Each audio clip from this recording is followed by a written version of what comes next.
13ই December 2024 তারিখে বীরভূমের মোহাম্মদবাজার থানার অন্তর্গত একটি গ্রামে এক নাবালিকার মা অভিযোগ করে তার নাবালিকা মেয়েকে ভুল বুঝিয়ে ধর্ষণ করেছে এক সিভিক ভলেন্টিয়ার। অভিযোগ দায়ের করা হয় থানায়। পুলিশের পক্ষ থেকে গ্রেপ্তার করা হয় ওই সিভিক ভলেন্টিয়ারকে, তোলা হয় আদালতে। দীর্ঘ সেই মামলা চলার পর কোনো তথ্য প্রমাণ না থাকায় অভিযুক্ত সিভিক ভলেন্টিয়ারকে বেকসুর খালাস করল আদালত।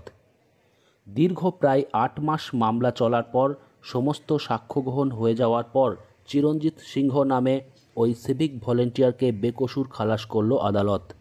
13/12/2024 তারিখে মোহাম্মদবাজার থানার অন্তর্গত একটি গ্রামে এক ভিজি অর্থাৎ নাবালিকার মা অভিযোগ করে এক সিভিক ভলেন্টিয়ারের বিরুদ্ধে যে তাকে ভুল বুঝিয়ে ফুসলিয়ে তাকে তার ইচ্ছার বিরুদ্ধে জোরপূর্বক ধর্ষণ করে এবং মোহাম্মদবাজার সিউড়ি ওমেন পিএসআই অভিযুক্ত সিভিক ভলেন্টিয়ারের বিরুদ্ধে অভিযোগ দায়ের হয় এবং অভিযোগের পরিপ্রেক্ষিতে সিউড়ি ওমেন পিএস অভিযুক্ত সিভিক ভলেন্টিয়ারকে অ্যারেস্ট করে এবং পরবর্তী ক্ষেত্রে সেকেন্ডারি যে কোর্টে অর্থাৎ অতিরিক্ত দ্বিতীয় বিচার বিভাগ আদালতে তাকে তোলে এবং দীর্ঘদিন মামলা মোকদ্দমা চলার পর সাক্ষ্য গ্রহণ করার পরে সদ্য আদালত এই অভিযুক্ত সিভিক ভলেন্টিয়ারকে বেকসুর খালাস দেয়।